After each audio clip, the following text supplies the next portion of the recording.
Sa isang mundo na puno ng mga hayop, may isang matalinong baboy na nagngangalang Bruno. Si Bruno ay may mapanuksong ngiti at mapangakit na mga mata, pero ang puso niya ay puno ng kasakiman at ambisyon. Nais niyang maging pinuno ng lahat ng mga hayop at hindi siya magdadalawang isip na gawin ang lahat para makuha ang kapangyarihan. Sa panahong iyon, may isang matapat na agila na nagngangalang Aurora na namumuno sa isang malaking kapulungan ng mga ibon. Si Aurora ay kilala sa kanyang karunungan, katapatan, at pagmamahal sa kanyang mga nasasakupan. Nakita ni Bruno na si Aurora ay isang malaking balakid sa kanyang plano na maging pinuno ng lahat. Naging obsessed siya sa pag-alis kay Aurora mula sa kanyang trono.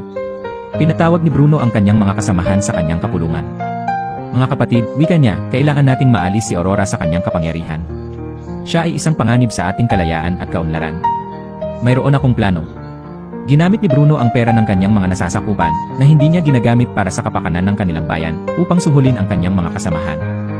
Binayaran niya sila para sumang-ayon sa kanyang plano na patalsikin si Aurora. Nag-utos si Bruno na magsagawa ng isang huwad na investigasyon laban kay Aurora. Pinangunahan ito ng isang komite na binuo mula sa kanyang mga tauhan na tinawag nilang Tuwadcom.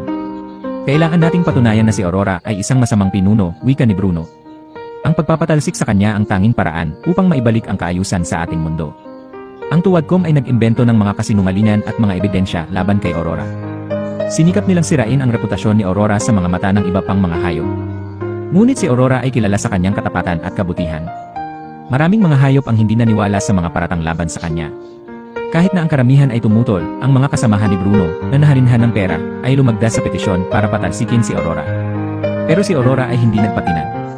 Alam niyang marami ang naniniwala sa kanya at patuloy siyang lumalaban. Sa huli, ang kaso ay nakarating sa bathala ng husgado. Napagpasyahan na si Bruno ay nagkasala sa mga krimen na kanyang ginawa. Bilang parusa, hinatulan siya ng bathala na palakihin ang kanyang tiyan.